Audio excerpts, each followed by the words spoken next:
So yeah, knockout, quick run. We got about hour and a half left of sunlight before we have the sunset come and take that all away from us. Rob us of some beautiful sunlight, right? Because we need that so much to be able to run and not get struck by a vehicle or a crazy person, who knows, right? But as of right now, we are off and running right out here, doing our thing.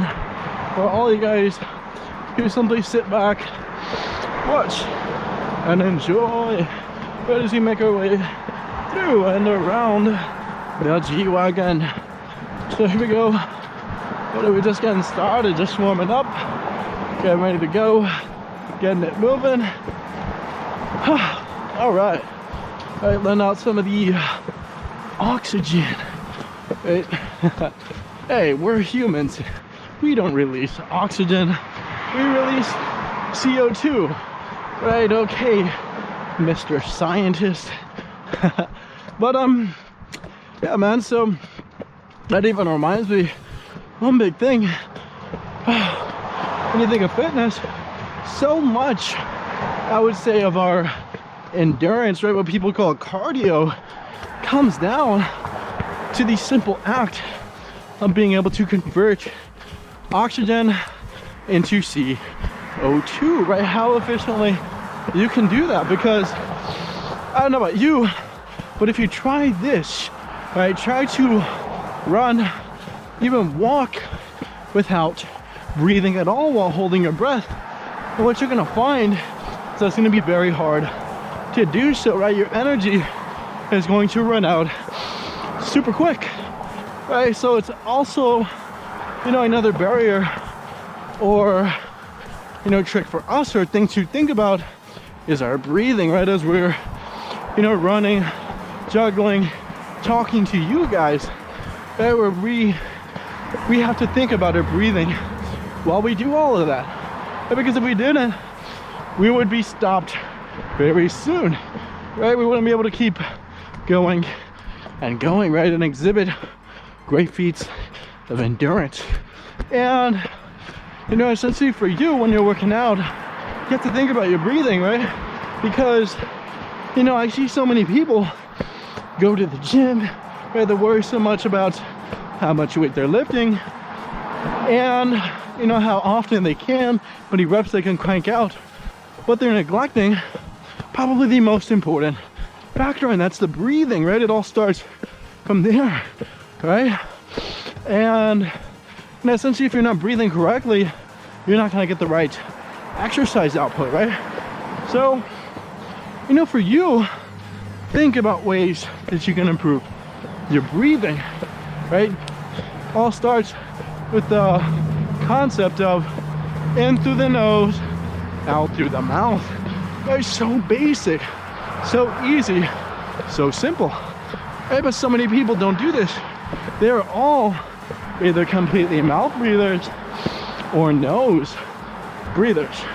Right? And while nose is great, it's designed for breathing, if we simply take in the advice, you know, of inhaling with our nose and exhaling with our mouth, our breathing is going to increase exponentially, right, in quality, right? And the better you breathe, the better your workout.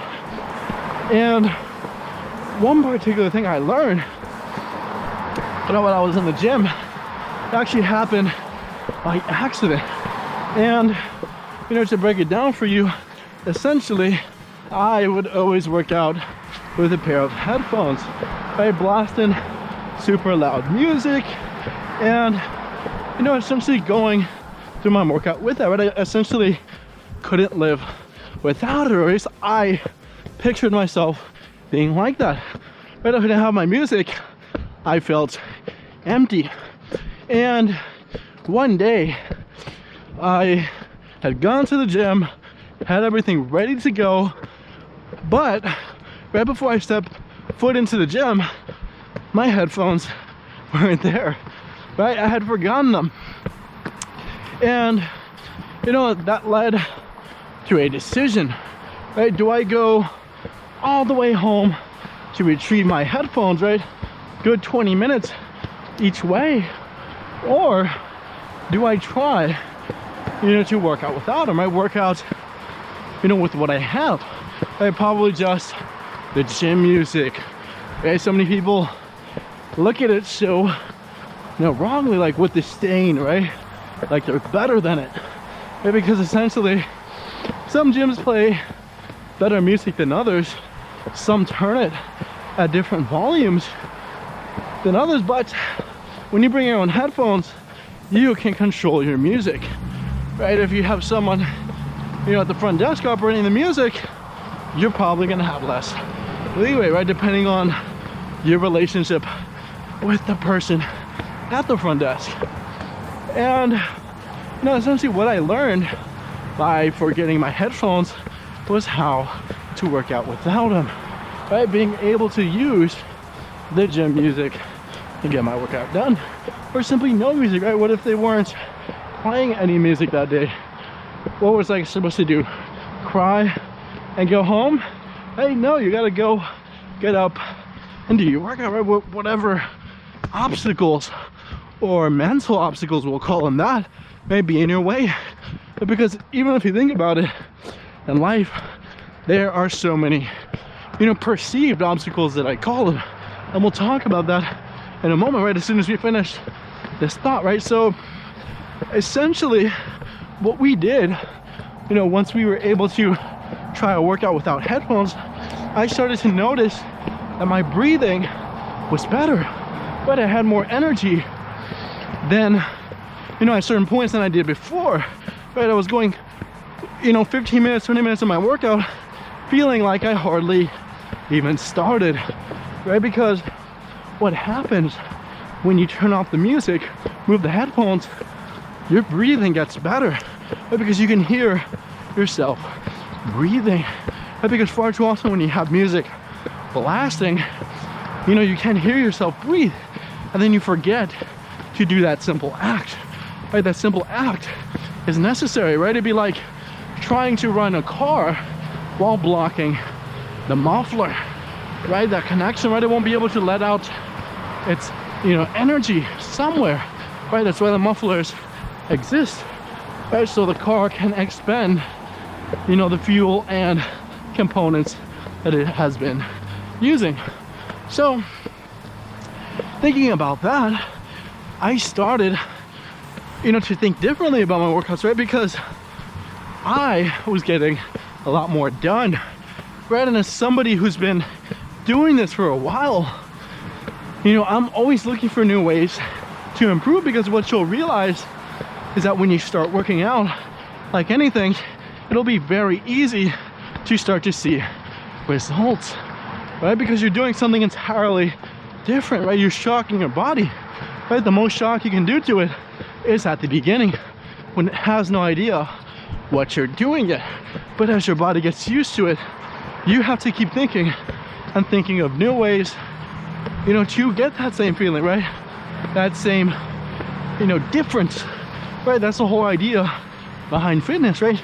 Different weight, different number of sets, different exercises in different motions is going to lead to the body of your dreams, right? If you keep doing the same thing over and over again, you're probably not going to see results, right? It may make you healthy, but it might not make you super fit, right? Those super fit people are constantly learning and adjusting. So one big factor that I want you guys to work on is your breathing. Yeah, that's one of the reasons why we love to run so much, because it forces us to develop breathing methods, right? Actual steps to improve our breathing, right? And we have to consciously monitor it, because very easily, will we get tired if we don't, right? It has such a huge effect on the quality of our workout, right? And the output that we get from it. So if you're able to, improve your quality of breathing, your workout quality is going to improve, right? There's no doubting that. So really consider that, and you will get there, right? And what we mentioned before is about the obstacles, right? In order to get, yo, what's up? To get what you want, right? The body of your dreams, right? Respect, admiration of your peers, money, fame, status, right? All these things require you to commit actions, right? And within those actions are going to require you to run into these things called obstacles, right? That's what makes, you know, warriors, soldiers, great men and women within the world, right? Not, you know, always encountering great results, right? It's more so, I'd say, about the bad things that happen to us, right? The adversity over, you know, per se, having, you know, every outcome become a win, right? There's so much more to be learned from a loss, from a rejection, from a failure, right? And although it can feel horrible, right? It can feel degrading, right? You simply did not perform up to par. That's the whole meaning of it. And by virtue of that, you know, it can suck, right? Because you do want to win, right? If your name is Michael Jordan, right? That failure, you know, you're gonna hate it, right? Because he did. He despised it. He made his whole life mission about getting as many wins as possible. But what people don't realize is that in order to get to all those wins and championships, right? 6 of them, right? Not just 1, 2, 3, 4, 5, but 6. It took, you know, massive failure, right? It was even one of his quotes is that it goes something along the lines of every shot that he missed is the reason why he succeeds. And essentially, we have someone behind us talking a little bit crazy, trying to distract us through a song. Essentially, what it boils down to is how much you are failing, right? You should use your failures as a direct meter of your success, right? Because if you are not failing, it's very likely that you're not succeeding as well. But people often, you know, want one and it's like the other, right? They think only one would come. But in reality, the more success you want, the more failure you will encounter, right? Essentially what it boils down to, because you might see, you know, these celebrities and people of influence, people in power, smiling, right, being very skilled at what they do, but it seems, you know, that they don't fail, right? Or don't fail that much. And the truth is that they failed way more than you did, but you just don't see it right now. In order to get to where they are now, they had to fail, right? Point blank, right? It's just cut out that way. In anything you do in life, you're gonna fail, you're gonna suck at it. And it's okay, because what keeps so many people from becoming hyper successful in whatever it is that they're doing, right? Fitness, becoming a doctor, becoming a lawyer, talking to girls, right? Anything that you do, it's gonna require you to go through failure, adversity, hard times.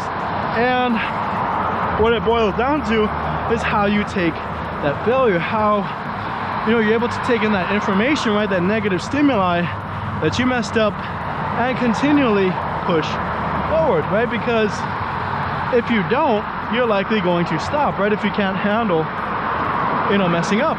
Oh man, as we want to cross the street, but we gotta wait a little bit. As we're gonna halfway cross, I could stop over here. But yeah, man, so keep thinking about that, right? Because what people don't realize is that the more that you fail, the more you'll succeed, right? It's not so much about becoming, you know, the undefeated one, right? Because even the undefeated, you know, a prime example of that would be in fighters, where you see them, you know, 10-0, 15-0, 20-0, right? people admire that, right? The undefeated nature of them. But what they don't realize is that to get to that, point of being undefeated, they had to lose a lot, right? You might only see the 15-0 and 20-0, whatever they are, right, in that fighter. But before they got to that 15-0, they lost over and over again, right? They didn't come out of the womb, not being able to lose, right? They're human like everyone else. And the whole virtue of being human is that you fail, right? We're not robots. And what you gotta think then,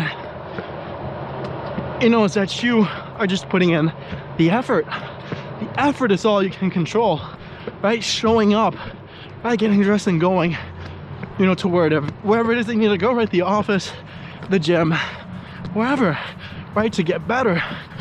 The rest, is outside of your control, right? Whether or not you win or lose, whether or not the person you're facing, is amazing at what they do or not, or it's an easy win for you, right? You have no control over that. All you have control over is how much work you put in to get to this moment, right? Right now, right? We are all a reflection of the work that we put in yesterday, last week, last month, last year, everything in our lives, right? Because everything you did adds up, right? Your body doesn't forget. We're gonna spit out real quick, right? Your body is a direct reflection of everything you've eaten and done, right, for your exercise cumulatively over the past, couple of, I'd say, years, or even your whole entire life. It's all these decisions compiled into one. And for many people, they may not be so proud of it, while others, becomes a point of pride, right? Because they're happy with the decisions they've made. And, believe it or not, there's some people in some of the greatest shapes in the world, right, in terms of percentile, and truth be told, they're not the happiest with their body, right? Almost like an insane thought, right, to think about it, right? How can you be shredded 5% body fat, whatever body mass you're at, right, almost ready to step onto the Mr. Olympia stage and feel insufficient, inferior, right? While there's another person who's half the size of you, with more weight in fat, right? Not muscle, but fat. And, they're happy, they're ecstatic, right? They just started working out and, they feel great about themselves, right? So what, you might ask, determines that, right? Whether or not you feel adequate. And I would say that it all boils down to your self-esteem, how you feel inside about you. And it's only within two people, you and you, right? Really one person, but for the joke we'll say that because that's the truth, right? No one is forcing you to feel a certain way, right? You always have choice in how you feel, right? While, showing up, putting in an effort and winding up in the position where you are today is one thing. I think you can always control in every circumstance is how you react. People can treat you however they want to treat you, right? And a huge mistake in so many people is they go around looking for validation, approval from other people, right? They want that, hello, how's it going? Right? They want that stamp from whoever it is that they talk to. And while they may get it sometimes, other times they won't, because truth be told, you can't please everybody, right? It's foolish to think that you could do that. So if you go around looking for everybody to say yes to you, find you attractive, find you worthy of admiration, you are going to be fighting an uphill battle, a losing one, per se. And you know, essentially what you got to do is disconnect, right, from not just the bad but the good as well. And as we are coming into a high traffic area, let's go around. There you go. Boom, boom, and we're back on it. So what were we even saying? I don't even know. But hello. They have people. Hi, thank you. As we have some people recording us as we make our way through. So, right, even with this stuff, we might have some people validating us, right? Showing their support. And yes, although we might appreciate it, that doesn't spare us from those individuals who don't necessarily agree with everything we do, right? The haters in everything that you do, you're always going to encounter them. And you almost want to be wary if you're not, right? If you don't have any haters, and you're like people doubting you, going against you, you might essentially want to question yourself, right, as you throw it over. Oh, thank you. There we go. Right? Think about it, right? Because the most admired people tend to be the most hated, right? It's a shocking fact. But come to think about it, if you're not getting any haters, people that disagree with you, you're probably not taking enough risk. You know, not working to be the best version of yourself. And while that is a, you know, admirable trait to have, right? So many people will respect you for that, right? Potential partners, you know, friends of yours. But turns out that it may threaten some people, right? They take it, you know, as a perceived threat, either to their ego, right? Their feeling of security, because they thought, you know, that they were the most successful person in their own eyes. But by virtue of you stepping in front of them, they think of you as a threat, right? You're potentially sabotaging them, you know, through your hard work and determination. So their mind's only way to rationalize that is by either insulting you, right, rejecting you, giving you, you know, a dirty look, whatever it is that it may manifest through. That's how they decided to express it. And you almost don't want to get mad at them, but you almost want to feel a pity for them, because I do. I, you know, used to want to please those people. If I would encounter them, I would want, you know, there was a time even where I wouldn't be so happy when I would encounter those people, right? I would get a little thrown off, right? You know, questioning why would they think and act that way.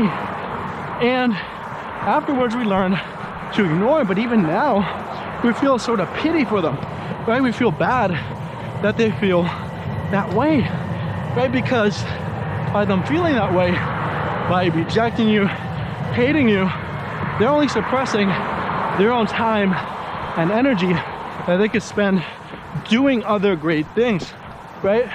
It's almost like the analogy of a building, right? Everyone is a building, and only what matters, you know, essentially to so many people, or what you should care about, is the height of it, right? The strength of its foundation, you know, all the stuff that you're doing to build it, right? Through the work in the gym, work in the library, work in the office. That's building your building. And you know, there's only two ways to get the biggest, strongest, tallest building in the world. You can either build your own building, which is the good way, the clean way, or the dirty way, right? Tearing down everyone else's. And it's unfortunate that so many people choose the latter, right? Either through hate or simply negative energy that they give out. As we had some people greeting us, but yeah, it comes to think about it, That's the whole mindset behind it, right? Tearing other people's buildings down, right? Because they're perceiving your building as taller and stronger than theirs. And the only way to get rid of it is to get rid of you, right? So sad. It's unbelievable. But, you know, it actually works, at least for them, right? But it's destructive in the long term, right? It can lead to them getting, you know, scorned, arrested. Many bad things happen as a result of that behavior, that thinking. And, you know, for you, you have to consider, you know, the clean way, right? Building your own building, going to the gym, going to work, strengthening your finances, your body. All those factors, you know, are taken into account within your building. As we have, I swear, I've seen that same person 3 times, that same Jeep, but I don't know if they're following us, they're lost, or whatever. Who knows, who cares? And, you know, for you, you have to, you know, work on yourself, improve, right? No one is going to do it for you, right? No free handouts, right? We might be born with special gifts, talents, great, you know, financial situations, things that we can offer to the world. But in terms of continuing your work and your success, you have to keep working on yourself, right? And that's going to take time and effort, continual progress. And in order to get yourself there, it's between you, right? You can't wait for someone to knock on your door to get you there. And just do it, right? Like Nike, just go, show up, do the work. You have literally nothing to lose by going, right? It's only up from there. And what I'll even say is that why a lot of people don't even show up, put in the work, is because they're doing a calculated, you know, risk-reward scenario. And in their head, you know, the risk of them showing up, going to the gym and doing the work is a greater risk than the potential reward they might experience from going to the gym, as we gotta yell over the train. I guess that was heard, but oh yeah, what were you saying?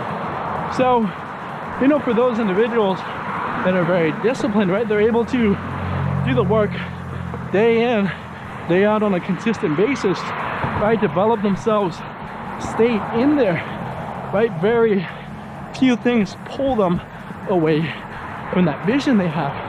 And, you know, in their mind, the risk is pretty much insignificant, right, when you compare the reward of you entering and going and doing the work. Hello. And essentially, that's what it boils down to, right? Because in your mind, there's a risk of you either getting hurt, wasting your time, wasting your money. And, you know, if it's too high, you're not going to go after the reward. That's why gyms now, in particular, lower the barrier of entry. A lot of them have waived the contracts. I used to have to sign a contract to go to the gym, and you would be stuck in there for 6 months to a year. But lo and behold, you know, now that requirement is waived in a lot of gyms. And, you know, it's no injustice if your gym has that, but the whole reason behind it is to lower the risk, right? Because people look at it as, oh my God, I have to stay there for 6 to 12 months, right? Financially and a time investment, right? So many different factors go into it. And in their mind, having the contract and being stuck, you know, makes it super duper risky, right? So they'd rather explore other options, right? And those options might include not even going at all, right? Because for some people, they might see that as, you know, optimal, right? They're not spending any money on the gym, not spending any time, and you know, that they get to go home and watch Netflix and go to sleep. Right? That's the rationality behind why a lot of people don't go to the gym, right? And you know, for you, you have to twist and change that thinking, right? That mindset. And before you know it, it can mess you up, right? Keep you out of there for weeks, months, and even years, right? I even get the same mindset sometimes, and I'm sure many of you can relate to this. Waking up on a Sunday morning, you feel tired, you feel groggy, right? You don't want to do anything. And, you know, essentially, all you want to do is stay in, hide under your covers, and go to sleep. So tempting, right? Especially if what you have to do is work out, right? You have to get up early and do that. And while for many people, you know, they can do it, right? We can, but every day, every Sunday is not the same. And so often, so many Sundays can feel so harsh and horrible, but you got to remember your duty. How you got to make going to the gym, getting better, improving yourself a duty, right? Just like people would go to work, right? Because if someone, you know, is in either a lot of debt, right? They got a lot of bills to pay, have a family to support, their duty, you know, if they're waking up on Sunday or Monday, right? More relatable example would be a Monday. They would get up, maybe feel a little bit tired, but they're still gonna go to work, right? Because people are depending on them, right? Family members, loved ones, right? To put food on the table. And, you know, by that same virtue, that reason is gonna get them up and moving. But if you don't have, you know, that same, you know, support system, I would say, or yeah, reasoning, purpose, you're not gonna do it probably, right? Especially when those hard days come around, because they happen to everyone, right? Doesn't matter who you are, right? You can be Michael Jordan and, you know, have to wake up early and play basketball, thing you love to do most, and there'll be days where you wake up and you don't really want to dribble the ball as much. You want to stay in and go to sleep. So really don't forget that, right? Because it happens to everybody. And one thing you can do, you know, I wouldn't really suggest getting a tattoo, we don't have any, is you write like a little reminder. For some people, it's carpe diem, seize the day, right? Seize the moment. And because you only get one day, one moment to make, you know, light of whatever your situation is. And once it's gone, right? So essentially losing, you know, that whole, I would even call it an abundance mindset, but an improper abundance, right? You think that you have, you know, an unlimited amount of Mondays, you know, to get up and go to work, when in reality, you don't, right? In fact, you know, every Monday you encounter is one less Monday you're gonna experience, right? There's a set number of those in your life, right? Very shocking. For some people, it's, you know, a little bit saddening, disheartening to realize, you know, the shortness of life, right? It's crazy, but, you know, it's essentially our whole life's mission, is to get the most output out of the short amount of time we are given here, right? Everything is a gift, right? All the time that we have, you know, and the freedom to make choices, right? The whole virtue of being a human is that you have choice. You're not a robot.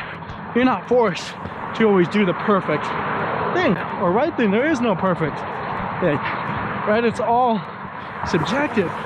Beauty of life, so amazing, so awesome, right? Because it's our imperfections that make us great as humans, right? Because if we would all be perfect specimens, there'd be nothing to fight for, right? No urgency in the world. Everything would be figured out and there would be no growth, right? The most beautiful thing in life is growth, right? You coming into this world as an infant, getting bigger, getting stronger, getting taller, and eventually progressing into an adult. So beautiful, so wonderful.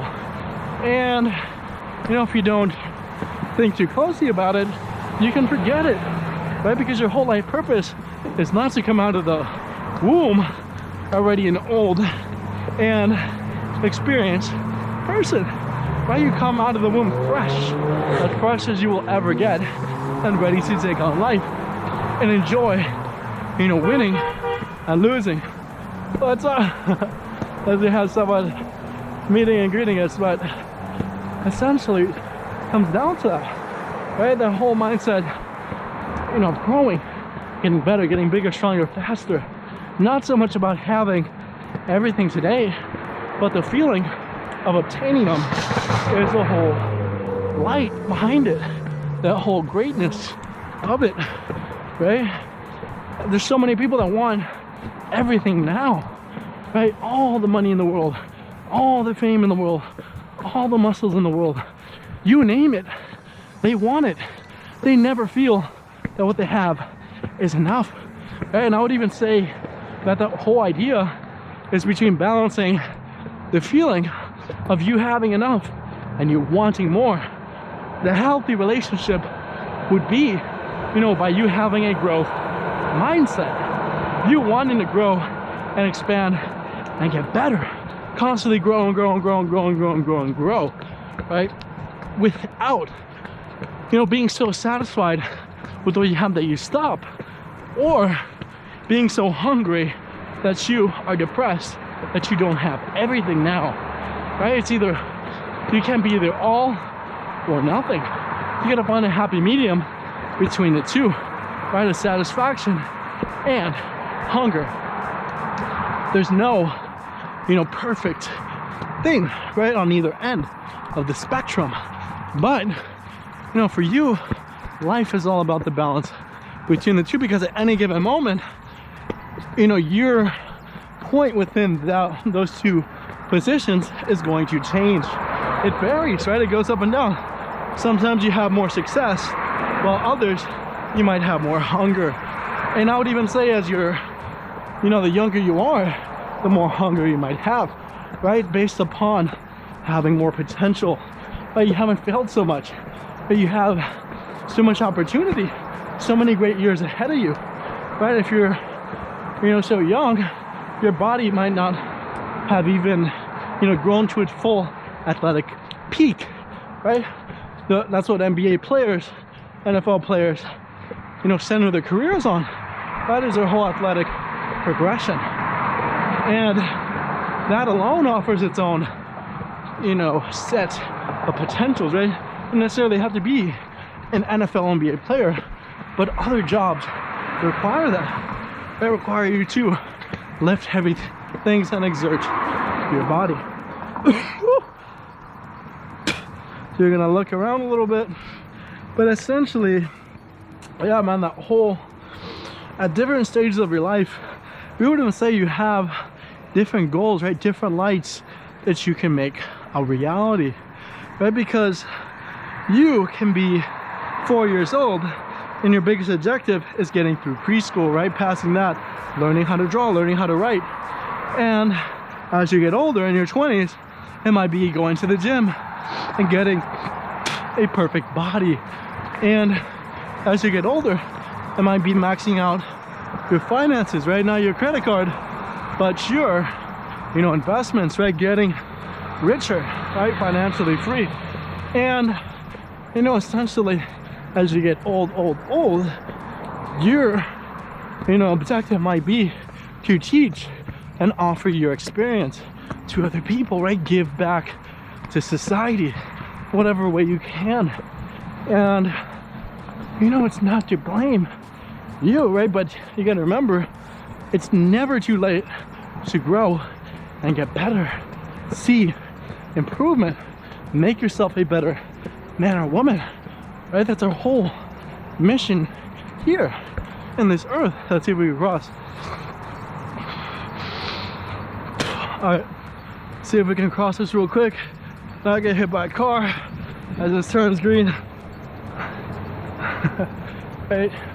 Maybe too, as you get older, right? You start working Maybe you want to build your social skills, right? Ability to interact with other people and be engaging, and so forth. So let's see. As we were trying to navigate through a tough, rough spot, but it's okay. It's all good.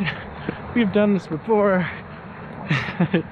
We have plenty of years of experience under our belts. And come to think about it, the whole idea of belts, wouldn't necessarily mean, of course everyone wants to be a black belt, right? That's a common goal for many people. And people often forget that at every belt, that if we're thinking of jiu-jitsu, Muay Thai, judo, whatever, karate, whatever thing you're fighting, whatever type of martial art, every belt has a meaning, a significance, right? Getting your white belt, getting the ability to grow within the gym, right? Hello, getting, I think it's the blue belt next, right? Being able to mentor the white belts, right? And being one step closer to the black belt, right? And the green belt, and so forth, right? And then once you get to the black belt, a whole new set of challenges begin, right? The work doesn't stop there. You're gonna be asked to teach more, right? You might want to open up your own school, right? Give speeches, give talks, lecture other people, educate them, promote the sport, right? A whole different set of challenges, right? So when many people think, specific of martial arts, it's not so much about being a black belt, right? About just getting it and being done with it. The whole thing is the experience, right, of getting white belt, blue belt, green belt, progressing, moving up, right? Never forgetting the journey, right? Which can seem endless, right? It takes forever. There's a reason why it's so respected. It's because of the long and arduous journey in getting there, right? No one would care about it if it was so easy, right? If you could just buy it on Amazon and put it around your waist, right? It has a specific, designation, prestige, right? Based upon the hours and, experiences you put through the sport, right? Because likely you are probably going to have bled, right? Gone through times of hardship, right? Losing fights, losing, getting hurt, right? It's not always going to be smooth sailing if you're trying to be a black belt. So take that lesson and apply it to anything in your life, right? Not just martial arts. That's why a lot of people love it so much. And a lot of the most successful entrepreneurs, different figures in life who may not, be respected in the most athletic areas, right? They decided to take upon this art because it's applicable in those areas as well, right? Because that whole concept of growing, developing, leveling up, improving, seeing more progress, getting better, getting more respect, and then giving back, right? That whole process is the same in wherever you work, right? Even that fire station over there, right? You got to work and advance and get to the top, right? They don't just let anybody become the chief of the fire department. Hey, it takes time, blood, sweat, and tears to get there. That's why, when the chief walks in the morning, people stand up, right? They acknowledge them, they greet them because they have that set of respect for them, right?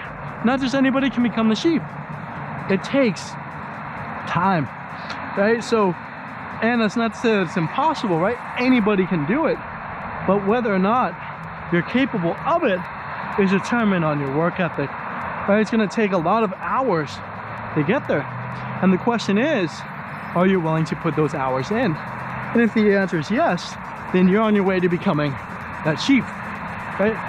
So by that virtue, you have to think about, how much do you want it? How bad, can you see yourself living without it, right? And I would even say that an unhealthy approach, but an effective one, would be to want something and you can't picture yourself without it, right? Almost like you're so hungry, so desperate for it, right? Even the common example, you know, what many people think is that if you want it as bad as you want to breathe, then you will be successful. But essentially, right, that might help you, might be good, might be fun, might be dandy, but after a while, you might feel empty, right? Because you don't have what you want yet. And if you don't get it, you might feel very empty inside because it has taught you, you know, almost to be lonely without that particular success, right? In whatever area it is, working out, working on a business, striving, surviving, right? If you don't get it, you're gonna feel bad. And even on the way to getting there, guess what? You're not gonna have it, at least not now. And that will feel bad. That can throw many people, you know, into very bad, hopeless, desperate situations that they're not able to watch themselves and the decisions that they make, right? Get into that loop of desire, right? Wanting that $1 million, not being able to see yourself without it, and if it doesn't come, you feel very bad, hopeless, empty. Whereas we are forced to go underneath this branch because of this car who doesn't see us. And essentially, it's okay. It's all right. No complaints, but good. And that's the whole thing. Within life, I don't complain. Because had we complained there, would we be able to go anywhere? Right? Would it benefit us in any way? And we would say no, right? Although sometimes the complaints can seem, you know, like you're blowing off steam, like, you know, you're releasing energy, right? Pent up within you, but it's unhealthy, right?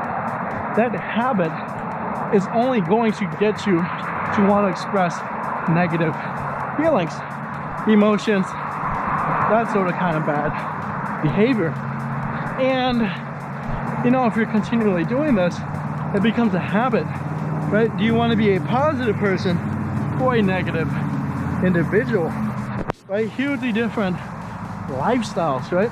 So essentially, for me at least, I want to be positive. I want to be happy, content, right?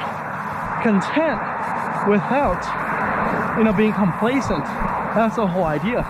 Content, happy with my life, happy with where I'm going, happy with my future outlook, and progressing. Keep going, keep moving, right?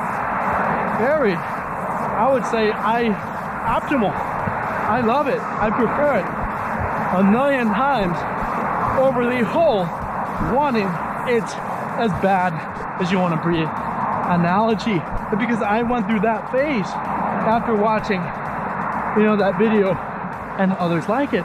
I felt very inspired, to be frank. You know, my motivation was baseball, and I spent the next day all day long, you know, hitting balls, running, trying to get faster, prove myself. Well, that might have been great. It made me feel empty, you know, without the actual, you know, dream being achieved, right? That whole MLB dream that I had, right, of making it and, you know, being good, right? That's my vision of success. But, you know, for many people, you have to reconsider it. As we gotta talk louder, as it's getting pretty loud over here. But if your idea, you know, is, how do we call it? It's almost like a make it or break it attitude, all or nothing. And while it may make for a great story, right, of the person who went sleeping from couch to couch, dropped out of college, gave up everything to get to where they are today, how's it gonna yell? Whoa! It's getting very loud in here. But, you know, you have to think, do you want to be that person who takes all that risk. You know, and essentially, if they make it, they're at 100. If they don't, they're at 0, right? You want to be that person without a safety net, right? Without something to catch them if they fall. Because another factor of that, going after those particular hit or miss careers, you know, it's alienating family and friends who might not necessarily believe in you, believe in your vision, you know, whatever it is. Becoming a famous musician, actor, businessman, entrepreneur, starting Facebook, whatever it is. Not everyone's going to, you know, believe you and, you know, want the best for you. And essentially what it comes down to in the end, you know, is you, right? The amount of risk you're willing to take to get there. So bear with us as we're going to do a quick little battery change as we come back around and get back to you guys.